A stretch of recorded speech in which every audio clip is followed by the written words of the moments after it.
नमस्कार दोस्तों, tag plus study पर आपका स्वागत है। आज की वीडियो में हम आपके लिए एक बहुत ही महत्वपूर्ण टॉपिक का प्रैक्टिस सेट लेकर आए हैं। टॉपिक का नाम है समास। यह एक प्रैक्टिस सेट है और समास से रिलेटेड अगर आपको कोई वीडियो चाहिए तो वह हमने इससे पूर्व में अपने चैनल पर अपलोड कर दिया है, जिसे आप देख सकते हैं। वीडियो और प्रैक्टिस सेट को देखने के बाद इस टॉपिक से आपका कोई भी डाउट नहीं बचेगा और एग्जाम में इस टॉपिक से रिलेटेड कोई भी क्वेश्चन आपका नहीं छूटेगा। साथ ही इस प्रैक्टिस सेट को देखने के बाद आप किसी भी बुक की एक्सरसाइज को सॉल्व कर लेंगे। तो चलिए चलते हैं पहले क्वेश्चन की ओर। जैसा कि स्क्रीन पर आप देख रहे हैं कि पहला क्वेश्चन है, 10 मुख में कौन सा समास है? पहला है कर्मधारय, तत्पुरुष, बहुव्रीहि और द्विगु। दोस्तों, कर्मधारय है नहीं इसमें। हम उल्टा अपोजिट करें, कर्मधारय में विशेषण विशेष का संबंध होता है, उपमान उपमेय का होता है। तत्पुरुष नहीं है इसमें, विभक्ति का लोप भी नहीं है, तो द्विगु भी नहीं है। तो इसका सही आंसर है बहुव्रीहि समास। 10 मुख, 10 है मुख जिसके अर्थात रावण, तो इसका आंसर है बहुव्रीहि समास। 10 है मुख जिसके अर्थात इसका विग्रह करेंगे, इसको विग्रह कहा जाता है, तो इसका सेंस निकलेगा 10 मुख दशानन, दशानन करके भी आ सकता है। तो 10 मुख अर्थात रावण।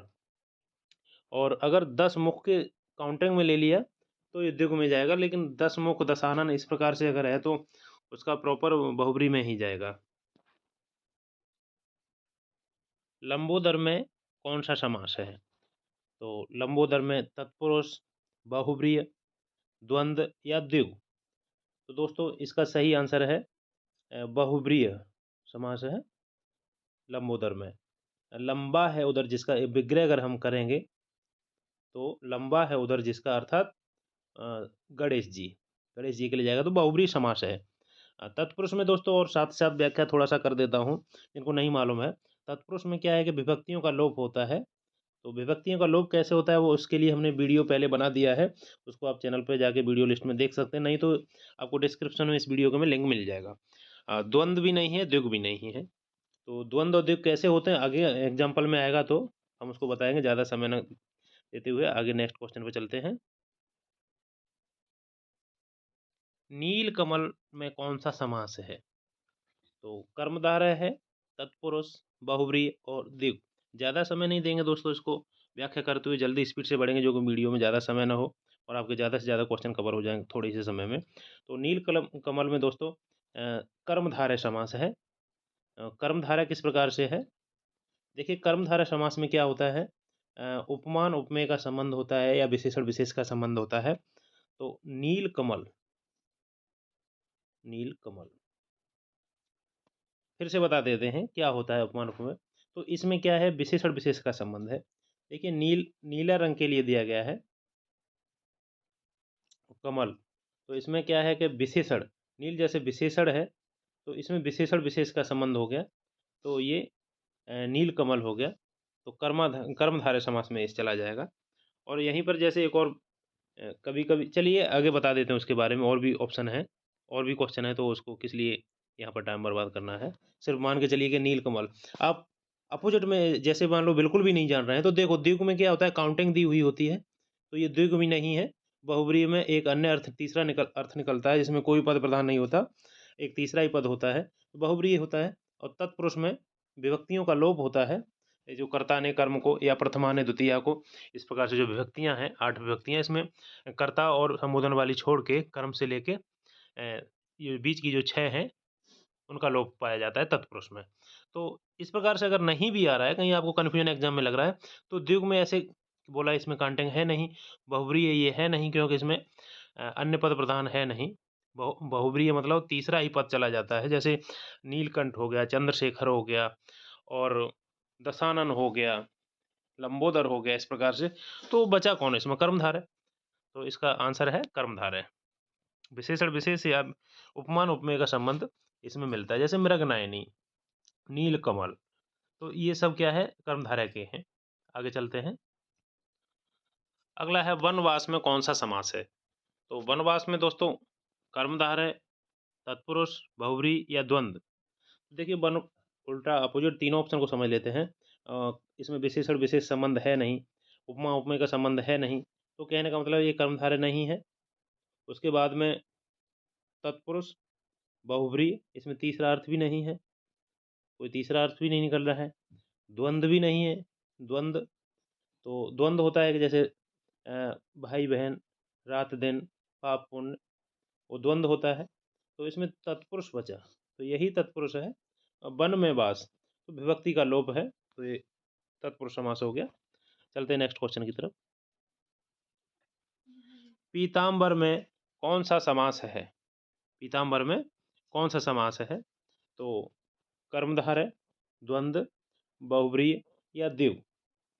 तो दोस्तों बता दे रहा हूँ कि जहाँ भी पीताम्बर ऑप्शन आता है वहाँ आपको आंख बंद करके बहुव्रीहि पे लगा देना है टिक, बहुव्रीहि पे टिक कर देना है, क्योंकि पीताम्बर का जब हम विग्रह करेंगे, इसको विग्रह बोलते हैं, समास विग्रह। तो विग्रह करेंगे, पीताम्बर का पीला है अंबर जिसका, पीला है अंबर जिसका अर्थात भगवान श्री कृष्ण, श्री कृष्ण के लिए जाता है ये। तो यहाँ पर क्या आ जाता है, बहुव्रीहि बन जाता है। बहुव्रीहि में पदों की प्रधानता देखी जाए तो बहुव्रीहि में दिया गया है कि कोई पद प्रधान नहीं होता है, एक तीसरा ही सेंस निकलता है। तो यहाँ पर क्या है, अगर विग्रह इस प्रकार से हम करते हैं कि पीला है अंबर जिसका अर्थात श्री कृष्ण, तो ये हो गया बहुव्रीहि। और हम अगर ऐसे कर देते हैं कि पीला अंबर मतलब पीला वस्त्र, केवल पीला अंबर, पीला अंबर, तो पीला अंबर करके अगर करते हैं तो वो पीले वस्त्र तक ही उसका सेंस सीमित रहता है। तो इसमें विशेषण और विशेष्य, इसमें ये विशेषण हो गया पीला और अंबर विशेष्य हो गया। तो पीला अंबर एक वस्त्र के लिए बोला गया, तो पीला अंबर अंबर तक ही सीमित रखते हैं तो वो कर्मधारय हो जाएगा, उसका आंसर कर्मधारय हो जाएगा। लेकिन पीताम्बर का आप बहुव्रीहि करिए, विग्रह को भगवान श्री कृष्ण के लिए बोला जाता है, पीला है अंबर जिसका अर्थात श्री कृष्ण। तो आप कर्मधारय बिल्कुल मत करिएगा, दोनों ऑप्शन आपको मिल जाते हैं तो आप बहुव्रीहि कीजिए। अब बहुव्रीहि ऑप्शन नहीं है, मान के चलिए यहाँ पर द्वंद्व होता या कोई दूसरा ऑप्शन लिखा होता और एक कर्मधारय होता, द्वंद्व तो दिया हुआ है, अव्ययीभाव लिखा होता बहुव्रीहि की जगह पे, तो हम कर्मधारय पे टिक करते थे। अब कर्मधारय बहुव्रीहि दोनों दिए हुए हैं तो हमें बिल्कुल बहुव्रीहि पे ही टिक करना है, कर्मधारय पे टिक नहीं करना है। अगले क्वेश्चन की तरफ चलते हैं। नरोत्तम में कौन सा समास है? नरोत्तम में कौन सा समास है? तो दोस्तों इसमें कर्मधारय, तत्पुरुष, द्वंद्व और अव्ययीभाव। तो इसमें क्या है, विभक्ति का लोप है, नरों में उत्तम, नरों में उत्तम। आप कर्मधारय के कन्फ्यूजन में आप ना पड़े। अव्ययीभाव है नहीं, कोई अव्यय लगा हुआ नहीं है, द्वंद्व है नहीं, द्वंद्व होता है, आगे क्वेश्चन आएगा, द्वंद्व में पाप पुण्य डैश लगा होता है, योजक चिन्ह होता है या और लगा हुआ होता है। तो इसका जो आंसर रहेगा वो रहेगा तत्पुरुष। कर्मधारय ये नहीं है, कर्मधारय में इसमें आप कर्मधारय कन्फ्यूजन में ना पड़े, इसमें विभक्ति का लोप होता है। चलते हैं नेक्स्ट क्वेश्चन की तरफ। तन मन धन में कौन सा समास है? तो दोस्तों तन मन धन में तत्पुरुष नहीं है, अव्ययभाव है ही नहीं, द्विगु भी नहीं है, कोई काउंटिंग वर्ड भी नहीं है, और द्वंद्व। काउंटिंग वर्ड देखिए, काउंटिंग वर्ड भी कंडीशन दो है, तो ये मत कहना कि काउंटिंग वर्ड बता दिया तो हम तुरंत द्वंद्व कर देंगे, द्विगु कर देंगे। लेकिन इसमें तत्पुरुष नहीं है, अव्ययीभाव नहीं है, द्विगु नहीं है, तो इसमें है द्वंद्व समास, इसमें आंसर है द्वंद्व समास। जैसे मैंने बताया था आपको, पाप पुण्य, पाप पुण्य और रात दिन, इस प्रकार से भाई बहन, इसमें योजक चिन्ह जैसे रहता है। तो ये क्या है, इसमें तीन शब्द दे दिए गए हैं, तन, योजक चिन्ह, मन, धन, तीनों दे दिया है, तो इसमें क्या है, घबराने वाली बात नहीं, इसका आंसर द्वंद्व हो जाएगा। चलते हैं नेक्स्ट क्वेश्चन की तरफ। युधिष्ठिर में कौन सा समास है? तो दोस्तों युधिष्ठिर में, युद्ध में स्ठर, तो इसमें सीधा है कि इसमें विभक्ति लोप हो गया है, तो इसमें सीधा अव्ययभाव है नहीं, द्वंद्व है नहीं, द्विगु है नहीं, तो इसमें सीधा आंसर है कि तत्पुरुष इसका आंसर है। चलते हैं नेक्स्ट। रसोई घर में कौन सा समास है? तो कर्मधारय है, तत्पुरुष है, बहुव्रीहि है, अव्ययीभाव है। इसमें विशेषण विशेष का कोई संबंध नहीं, उपमा उपमेय का संबंध नहीं है, तो इसका मतलब कर्मधारय नहीं है।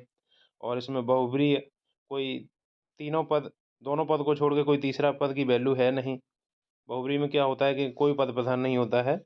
और तत्पुरुष है, इसमें सीधा है कि रसोई का घर जहाँ पर खाना बनता है, तो सीधी बात है कि इसमें विभक्तियों का लोप है। तो जहाँ विभक्ति का लोप का हमें पता चला, अव्यय भाव कोई अव्ययी शब्द है नहीं, सीधा है कि सॉरी तत्पुरुष, इसमें आंसर हो जाएगा तत्पुरुष। नेक्स्ट, नील गाय में कौन सा समास है? देखिए क्वेश्चन को मैं थोड़ा ऑप्शन को इसलिए व्याख्या कर रहा हूँ उसकी कि आपको और भी हर क्वेश्चन, एक क्वेश्चन से ही आपको 3-4 क्वेश्चन क्लियर होते जाएं और पूरी तरह अच्छी से समझ में आ जाए। नील गाय में कौन सा समास है? तो इसमें कर्मधारय है, तत्पुरुष है, बहुव्रीहि है, अव्ययी भाव है।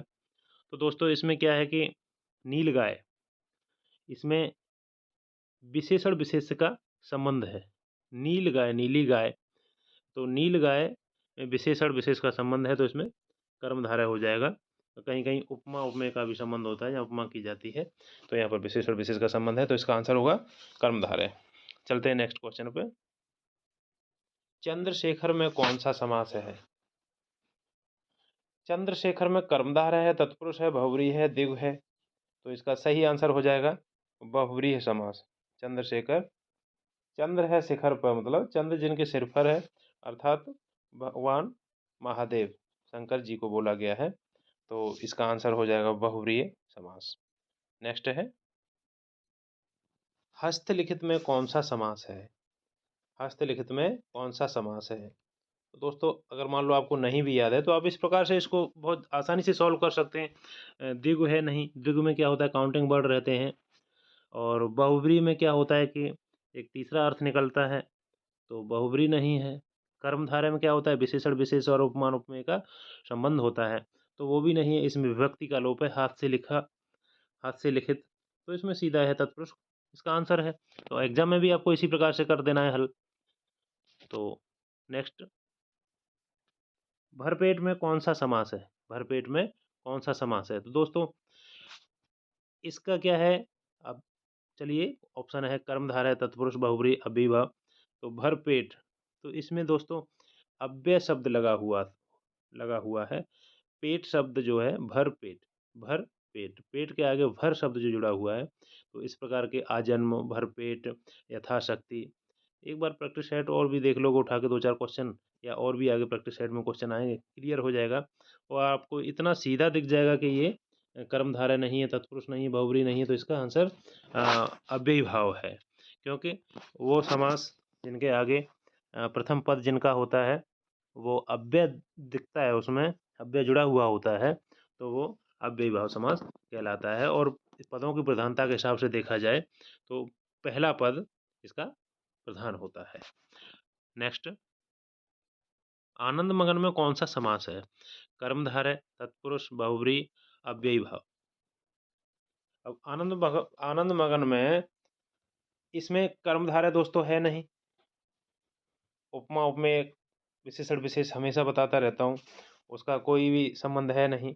बहुव्रीहि है नहीं, बहुव्रीहि का मतलब होता है एक तीसरा ही अर्थ निकलता है, लंबोदर, गणेश, विष्णु, इस प्रकार से निकलता है, पीला है वस्त्र जिसका अर्थात भगवान श्री कृष्ण। अव्ययी भाव में आगे अव्यय जुड़ा होता है, तो अव्ययी भाव में भरपेट, यथाशक्ति, आजन्म, इस प्रकार से होता है, तो अव्ययी भाव नहीं है, कर्मधारय नहीं है, बहुव्रीहि नहीं है, तो इसमें विभक्ति का लोप है, आनंद में मगन।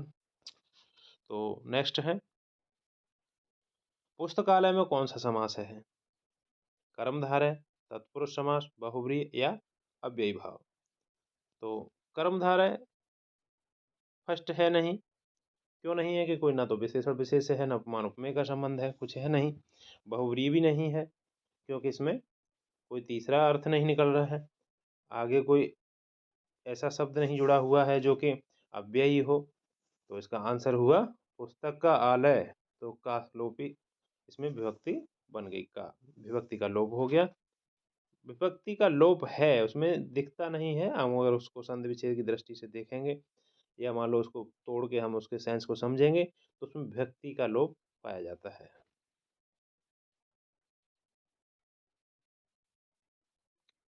कमल नयन में कौन सा समास है? कमल नयन में कौन सा समास है? तो कर्मधारय है, तत्पुरुष है, बहुव्रीहि है या द्विगु समास है? तो इसमें क्या है कि द्विगु, चलिए नीचे से काट देते हैं इसको, एग्जाम में भी ऐसे ही दिमाग लगाना है थोड़ा सा कि इसमें द्विगु नहीं है, कोई नंबरिंग नहीं दी हुई है, और बहुव्रीहि तीसरा अर्थ भी नहीं है, और इसमें विभक्ति भी नहीं है कोई।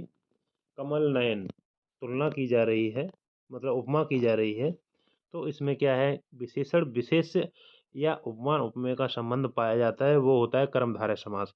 तो इसमें दोस्तों विशेषण विशेष का संबंध नहीं है, इसमें कमल नयन इसमें है उपमान उपमेय का संबंध है। तो नेक्स्ट है, यथा समय में कौन सा समास है? तो हमारा एक वही तरीका है, हम इसको उल्टा काटेंगे, या तो तत्पुरुष है, अव्ययीभाव है, या द्वंद्व है, या द्विगु है। तो ऑप्शन हम कैंसिल करेंगे इसमें, तो एक हमारा ऑप्शन कैंसिल हो जाएगा, इसमें द्विगु है नहीं, क्योंकि इसमें काउंटिंग वर्ड भी नहीं है कोई इस प्रकार का। काउंटिंग वर्ड तो मैं इसलिए बोलता हूँ बार बार कि उसमें थोड़ा शॉर्ट ट्रिक आपको समझ में आ जाए। द्वंद्व है नहीं, योजक चिन्ह वाला, और इसमें विभक्ति नहीं है, तो इसमें है अव्ययी भाव, समय के आगे अव्यय शब्द जुड़ा हुआ है, तो इसमें यथा समय में अव्ययी भाव समास है। नेक्स्ट दोस्तों, उम्मीद कर रहा हूँ कि ये प्रैक्टिस सेट आपको बहुत अच्छा लग रहा होगा। अगर दोस्तों आपको लगता है कि ये आपके एग्जाम के काबिल क्वेश्चन है, मेरी तरफ से तो पूरा 99.9% आपको ये एक्सरसाइज करने के बाद में इस प्रकार से मैं व्याख्या सहित इसको समझा दूंगा कि आप कोई भी प्रैक्टिस सेट उठाएंगे तो आप उसमें अच्छे से नंबर अपने अर्जित कर सकते हैं। तो दोस्तों इसी प्रकार अच्छे से अच्छे वीडियो का नोटिफिकेशन पाने के लिए आप हमारे चैनल को सब्सक्राइब करें और बेल आइकन पर भी क्लिक करें, और साथ ही साथ शेयर करें जो दूसरे दोस्तों को भी मिले हमारा वीडियो देखने के लिए। तो इसका क्वेश्चन है, जैसे घुड़सवार में कौन सा समास है? तो कर्मधारय है, तत्पुरुष है, बहुव्रीहि है, द्विगु है।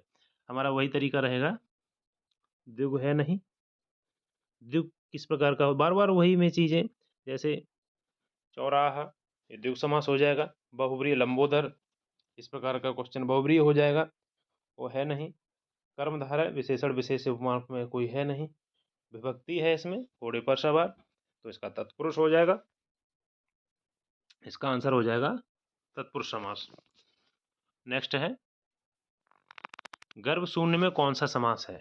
गर्भ शून्य में कौन सा समास है? दोस्तों ये एग्जाम्पल मैं कहीं ना कहीं बुक से या कहीं ना कहीं मॉडल पेपर या सेट से ऐसे निकाले हैं जो कहीं ना कहीं एग्जाम में आए हुए हैं। ऐसा नहीं है कि मैं अपने से बना दिया हूँ। अच्छा सा इसको मैं दिमाग लगाया हूँ, थोड़ा सा समय दिया हूँ, तभी ये बनाया हूँ आपके लिए प्रैक्टिस सेट। तो गर्भ शून्य में कौन सा समास है? कर्ण तत्पुरुष। देखिए इसमें क्या है, क्लियर दिख गया है कि तत्पुरुष है, गर्भ से शून्य, इसमें दिख गया है कि ये तत्पुरुष 4 ऑप्शन दिए हुए हैं। तो इसमें क्या पूछ लिया गया है, तत्पुरुष में भी जो विभक्तियां हैं उनमें पूछ लिया गया है। जैसे मैंने बोला था कि कर्ता ने कर्म को करण से, तो इसमें कर्म तत्पुरुष है कि कर्ण तत्पुरुष है, ऐसे तत्पुरुष का विभाग पूछ लिया गया है। तो आप इस विभक्तियों को अगर आप याद करेंगे तो आपको विभक्तियों के जो चिन्ह हैं, जो सेंस है, वो समझ में आ जाएगा। तो दोस्तों इसमें क्या है, कर्ण तत्पुरुष है, इसका आंसर जो है वो कर्ण तत्पुरुष है कि कर्ता ने कर्म को करण से, तो इसमें कर्ण तत्पुरुष हो जाएगा इसका आंसर। नेक्स्ट है, विभक्तियों को दोस्तों याद करेंगे तो इस प्रकार का क्वेश्चन कभी कभी पूछ लिया जाता है, तो विभक्तियों का याद होना बहुत जरूरी है, और विभक्ति से भी अलग से भी क्वेश्चन बन जाते हैं कारक वाले, तो जरूरी है उनको याद करना। तो नेक्स्ट, दो अथवा दो से अधिक शब्दों से मिलकर बने हुए नए सार्थक शब्द को क्या कहते हैं? छंद कहते हैं, संधि कैसे कहते हैं, समास या अव्यय? अभी हमारा टॉपिक समास का चल रहा है, तो आप गैस कर लेंगे कि इसका आंसर समास ही होगा। लेकिन ये अगर इस प्रकार से क्वेश्चन आपका अगर आ जाता है एग्जाम में, तो आप ये नहीं समझ पाएंगे कि ये कौन सा है, बार बार आपको कन्फ्यूजन करेगा कि वो संधि है या समास है। तो इसका सही आंसर है समास, क्योंकि संधि में दोस्तों वर्णों को देखते हुए, मात्राओं का देखते हुए उसको ऐड किया जाता है, उसको विच्छेदन किया जाता है। जैसे मानो विद्या धन आलय, तो आ धन आ, पुस्तक धन आलय, पुस्तक धन आलय, आ धन आ बराबर आ पुस्तकालय। तो वहाँ पर क्या है, मात्राओं को देखा जाता है, जिनको वर्ण कहते हैं, वर्णों का विशेष ध्यान दिया जाता है। लेकिन दो अथवा दो से अधिक शब्दों से यहाँ पर सिर्फ शब्द देखे जा रहे हैं। घुड़सवार, तो घुड़सवार, घोड़े पर सवार, तो इस प्रकार से केवल समास का विग्रह करके पता लगेगा। ऐसे शब्दों को ही देखा जाता है कि शब्दों से जोड़ने, दो या दो से अधिक शब्दों को जोड़ने से या दो शब्दों से जोड़ने से कोई नया सार्थक शब्द बनता है। यहाँ पर जो संधि की तरह जो वर्ड हैं, मात्राएं हैं, उन पर ध्यान नहीं दिया जाता है, वो सिर्फ संधि में ध्यान देते हैं उनको। तो ये समास का रूल इस प्रकार से है, तो इसका आंसर रहेगा समास। नेक्स्ट है, कभी कभी पूछ लिया जाता है कि समास का शाब्दिक अर्थ क्या है? तो शाब्दिक अर्थ वाला क्वेश्चन अगर आपको याद नहीं है तो आपका बिल्कुल ही वो क्वेश्चन चला जाएगा, आप नंबर नहीं पाएंगे, उसका गलत ही हो जाएगा। अब विस्तार है, संक्षेप है, विच्छेद है, विग्रह है। तो यहाँ तो आप कर भी देंगे, लेकिन कन्फ्यूजन होता है एग्ज़ाम में जब हम चारों ऑप्शन बड़ी अ, एकदम गहनता से पढ़ते हैं और चारों ही सही लगते हैं कि कौन से पे टिक करें। तो इसका सही जो आंसर है वो है संक्षेप। अगर इस प्रकार क्वेश्चन आता है तो उसपे संक्षेप इसका सही आंसर है। जिस समास के दोनों पद प्रधान होते हैं वहाँ पर कौन सा समास होता है? जो लोग शॉर्टकट में ज़्यादा बहुत ही ज़्यादा शॉर्टकट में क्वेश्चन हल करते हैं उनको यहाँ पर प्रॉब्लम हो जाती है जो तो इसलिए समास के रूल्स को थोड़ा पढ़ना और समझना ज़रूरी होता है। तो दोस्तों यहाँ पदों की प्रधानता पूछ ली गई है। इस प्रकार क्वेश्चन हूबहू क्वेश्चन एग्जाम में बने हैं। तो यहाँ पूछा है कि जिस समास के दोनों पद प्रधान हो वहाँ कौन सा समास है? तो हमें बिल्कुल याद ही नहीं है तो हम कर नहीं पाएंगे। इसके लिए मैं चलिए जैसे 6 समास है तो उनका मैं बता देता हूँ। दोनों पद द्वंद्व है, तत्पुरुष है, बहुव्रीहि है, द्विगु है। तो दोस्तों उसका आंसर है दोनों पद का द्वंद्व। तो यहाँ एक पहला रहता है अव्ययी भाव। तो एक अव्ययी भाव ऐसा है जिसका पहला फर्स्ट वाला पद समास प्रधान है, फर्स्ट पद है, पूर्व पद। बाद वाले को उत्तर पद बोलते हैं, पहले वाले को पूर्व पद या प्रथम पद बोल देंगे। तो अव्ययी भाव का पहला पद हो गया प्रधान। और एक होता है बहुव्रीहि। बहुव्रीहि क्या क्या होता है कि बहुव्रीहि का कोई पद प्रधान नहीं होता है। तीसरा ही पद वहाँ निकल के आता है, तीसरा ही सेंस निकल के आता है। और एक होता है द्वंद्व, जिसको हम देख रहे हैं। द्वंद्व में क्या होता है, दोनों ही फर्स्ट एंड सेकंड दोनों ही पद प्रधान होते हैं। तो अव्ययी भाव में पहला हो गया प्रधान, द्वंद्व में दोनों हो गए प्रधान, बहुव्रीहि में कोई नहीं हुआ प्रधान, और जो बचे उनके उत्तर पद प्रधान हैं। बस इतना याद रखिए। फिर से देख लीजिए एक बार। अव्ययी भाव है, पहला पद प्रधान है, बहुव्रीहि है। थोड़ा सेंस को सीक्वेंस को तोड़ के आप याद कीजिए, सीक्वेंस में याद करेंगे तो परेशानी होगी, हो सकता है ना दिमाग में बैठे। तो अव्ययी भाव का पहला पद प्रधान है, बहुव्रीहि का कोई पद प्रधान नहीं है, द्वंद्व द्वंद्व मतलब दोनों द्वंद्व के हैं दोनों पद प्रधान हैं, और जो बचे हुए हैं तीन उनके हैं उत्तर पद प्रधान है। नेक्स्ट आंसर है, नेक्स्ट क्वेश्चन है, देवासुर में कौन सा समास है? द्वंद्व है, तत्पुरुष है, बहुव्रीहि है, द्विगु है। तो दोस्तों इसका आंसर है द्वंद्व समास, देव और असुर। तो इसका आंसर हो जाएगा द्वंद्व समास। और का सेंस आता है, योजक चिन्ह दिखाई दे जाएगा, आपको पहचान हो जाएगी। तो इसका आंसर द्वंद्व समास। चौराहा में कौन सा समास है? तत्पुरुष है, बहुव्रीहि है, द्विगु है, अव्ययी भाव है। तो वही है कि हम उसी नियम से अपना, जैसे अव्ययी भाव है नहीं, अव्यय शब्द है नहीं इसमें, बहुव्रीहि तीसरा अर्थ नहीं निकल रहा है, तत्पुरुष विभक्ति है नहीं, चार राहों का समाहार है इसमें। तो इसमें चौराहा द्विगु समास हो जाएगा, काउंटिंग आती है। तो चलते हैं नेक्स्ट। सुपुरुष में कौन सा समास है? अव्ययी भाव है, बहुव्रीहि है, द्वंद्व है या कर्मधारय है? तो ठीक उसी प्रकार से हम समझेंगे इसको। नहीं भी समझ में अगर आपको एग्जाम में आ रहा है तो हम क्या करेंगे, अव्ययी भाव है नहीं, क्यों नहीं है कि कोई अव्यय शब्द नहीं जुड़ा है। सो में सुंदर, आप इस सो को आप अव्यय न बनाएं। आप एक बार पढ़ लें कौन से अव्यय हैं, मेन मेन उसमें पढ़ लें तो आपको हो जाएगा कल्याण आपका। तो सो में सुंदर है, सुंदर पुरुष। तो अब बहुव्रीहि है नहीं, तीसरा अर्थ निकला नहीं, द्वंद्व का योजक चिन्ह कोई आया नहीं, कर्मधारय। तो यहाँ पर विशेषण विशेष हो सकता है या उपमा उपमेय हो सकता है। तो यहाँ पर है सुंदर पुरुष, सुमीस सुंदर पुरुष। तो यहाँ पर है विशेषण विशेष का संबंध, सुम सुंदर, सुंदर अच्छा बुरा, ये सब एडजेक्टिव होते हैं। किसी से उपमा नहीं की, तुलना उपमा नहीं की गई है। तो यहाँ पर विशेषण विशेष का संबंध होते हुए इसलिए हम इसको कर्मधारय है समास का आंसर देंगे, और है भी कर्मधारय। विशेषण और विशेष के योग से कौन सा समास बनता है? कर्मधारय, बहुव्रीहि, अव्ययी भाव, द्वंद्व। तो जैसे कि हर क्वेश्चन में बताता चला आ रहा हूँ, तो विशेषण विशेष या उपमा उपमेय से बनता है कर्मधारय। द्विगु समास का उदाहरण कौन सा है? तो चतुरानन, त्रिभुवन, दिन रात, अन्वय। तो दोस्तों द्विगु समास जैसे काउंटिंग वाला मैं बता रहा हूँ बार बार आपको, तो त्रिभुवन सीधा सा है, इसका द्विगु समास हो जाएगा। इनमें से द्वंद्व समास का उदाहरण कौन सा है? द्वंद्व समास चौराहा है, द्विगु समास है तो वो है नहीं, वो द्विगु समास हो गया। पीताम्बर बहुव्रीहि समास है। नेत्रहीन तत्पुरुष है, नेत्र से हीन। और रुपया पैसा द्वंद्व हो गया, इसमें योजक चिन्ह आ गया। तो इसका आंसर हो जाएगा ये द्वंद्व समास। पाप पुण्य में कौन सा समास है?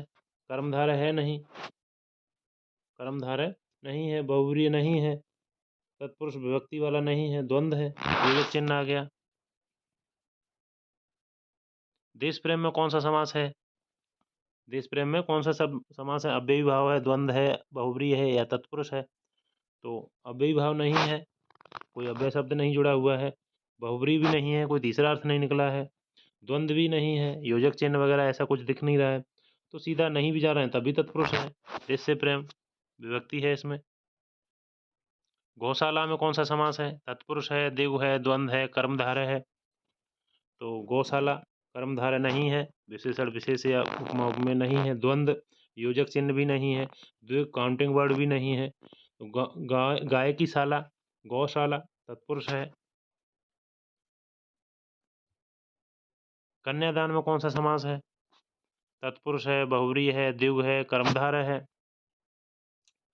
तो दोस्तों इसमें कर्मधारय नहीं है, क्योंकि इसमें कोई उपमा उपमेय विशेषण विशेष भी नहीं है, द्विगु भी नहीं है, कोई काउंटिंग वर्ड नहीं है, तीसरा अर्थ भी नहीं है, बहुव्रीहि भी नहीं है, तो नहीं भी जानते हैं तब भी तत्पुरुष बचा है। और कन्या को दान, तो इसमें विभक्ति विभक्ति है, तो ये कन्यादान मतलब तत्पुरुष हो गया। नील कमल में कौन सा समास है?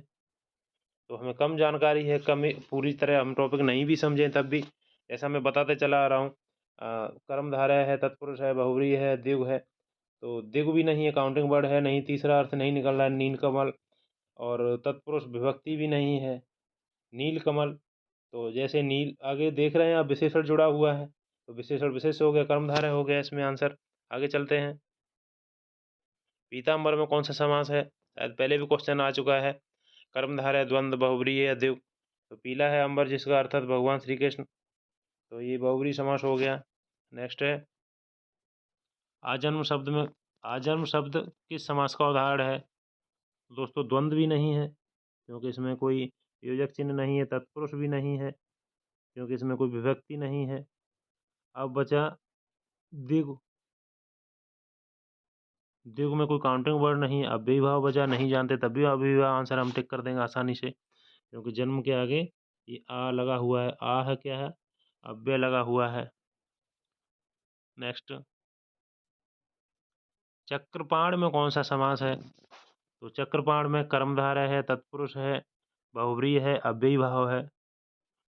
तो चक्रपाण में कर्मधारय है नहीं, कोई भी संबंध नहीं है इस प्रकार का, तत्पुरुष विभक्ति भी नहीं है, अव्ययी भाव नहीं है, कोई अव्यय शब्द नहीं जुड़ा है, बहुव्रीहि है, चक्र है पाण, जिसके मतलब चक्र जिसके हाथ में है, अर्थात भगवान विष्णु, तो इसका बहुव्रीहि आंसर हो गया।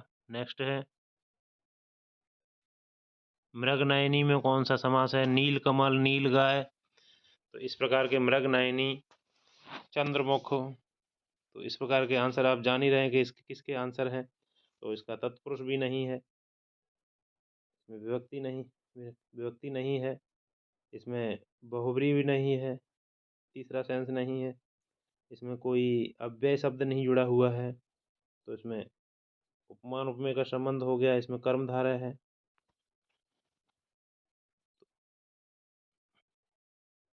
दोस्तों ये वीडियो आपको कैसा लगा आप कमेंट जरूर करें, और हमारे चैनल को सब्सक्राइब करें और शेयर करें, बेल आइकन पर क्लिक भी करें, जिससे कि आपको नया नोटिफिकेशन मिल जाए। दोस्तों जितने भी क्वेश्चन हम कलेक्ट करते हैं वो कहीं ना कहीं किसी न किसी पेपर से जो पूर्व में पूछे गए हैं, चाहे एमपी पुलिस का रहा हो, चाहे टेट का रहा हो, चाहे सुपर टेट का रहा हो, चाहे एसएससी में पूछे गए हैं, चाहे रेलवे में पूछे गए हैं, कहीं ना कहीं से ऐसे क्वेश्चन पेपरों से इन क्वेश्चनों को उठाया गया है जो कि बहुत ही इम्पोर्टेंट हैं, और आपके परीक्षा में बहुत ही मतलब ज़्यादातर यही क्वेश्चन घूमते रहते हैं और यही क्वेश्चन मिलेंगे, नहीं भी रहेगा तो आप इससे पूरा इतना अनुभव हो जाएगा, आप इसको पूरी तरह से कर सकते हैं। तो आज के लिए इतना बहुत है, धन्यवाद।